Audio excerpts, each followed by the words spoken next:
Good morning, students. Today we will study about arithmetic mean, which already we have studied in class 10th. So before starting arithmetic mean, let me explain you what is mean. It is the average which we get out of the data, and before solving arithmetic mean we should understand there are two ways.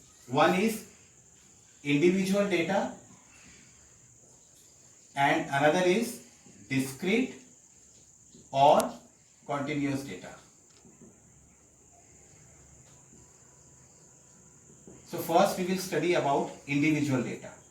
In individual data, we just need to know the parameters of the variables and it is divided by the total number of observations.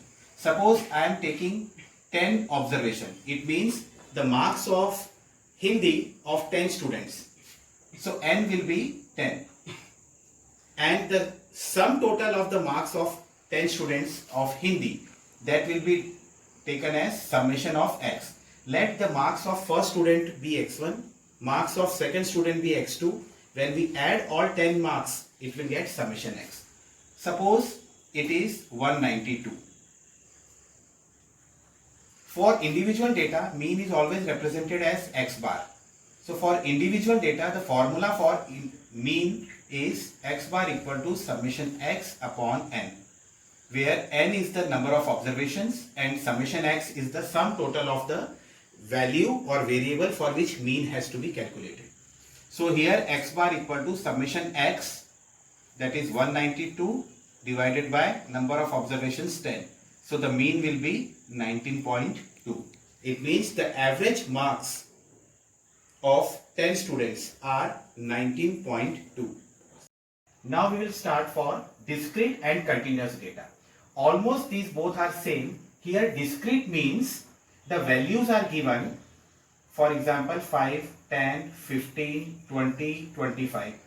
Let us understand that I need to know the marks or the range of marks of the students.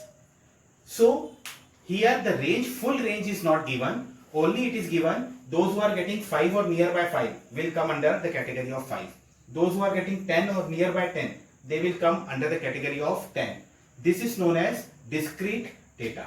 This discrete data is known as x, and in discrete and continuous data you are given with frequency also. Frequency means number of times the 5 marks are repeated for how many students. That comes under frequency. So in discrete and continuous data you will get x and f both.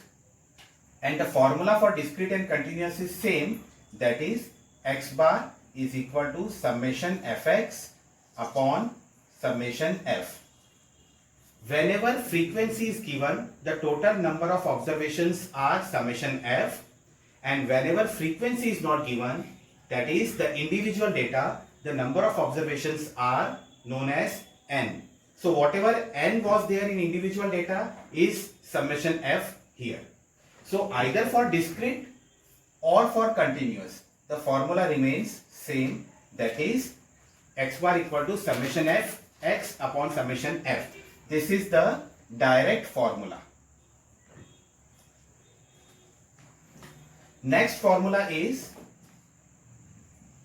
arithmetic mean for discrete and continuous can be calculated by 3 methods. So first is direct formula, second method is shortcut method. The formula is a plus summation fx upon summation fd upon summation f. Here d is whatever d, when we will do the question we will understand. This is either assumed mean method or shortcut method.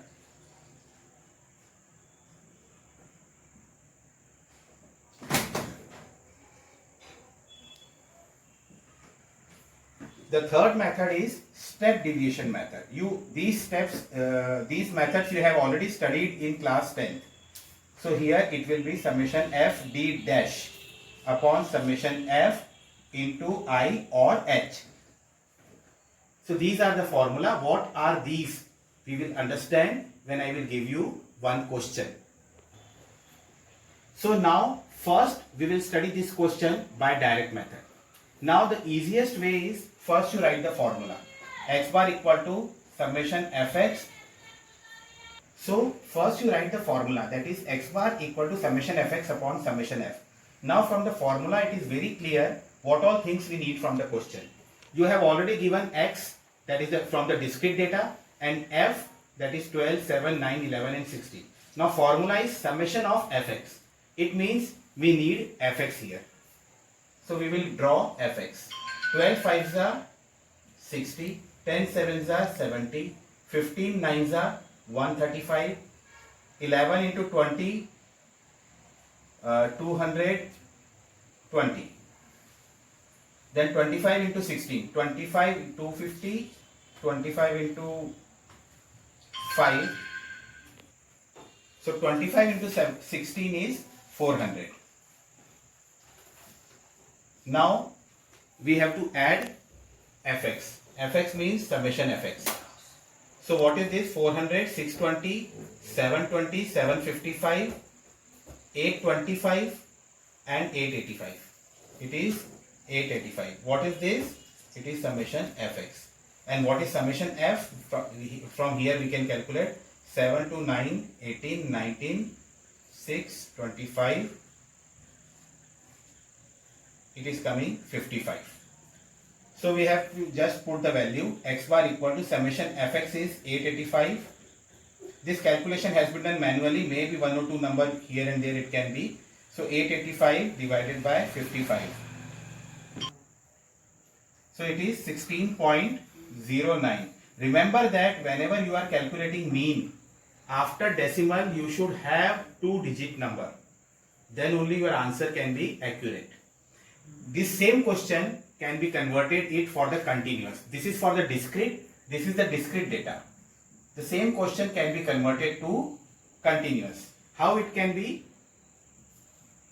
Like if the class interval is given 0 to 10, 10 to 20, 20 to 30, 30 to 40 and 40 to 50. If the class interval are given like this, then our x can be the mid value of class interval. Our x can be the mid value of class interval. So 0 to 10 means mid value is 5. Here it is 15. Here it is 25. Here it is 35. Here it is 45. And again we can solve this question. Your answer will be little bit different, because what I am explaining is that for continuous method class interval is given, and for discrete method class interval is not given, directly the mid values are given. So that is how the direct method questions can be done. You try at your home, and for queries you are free to ask.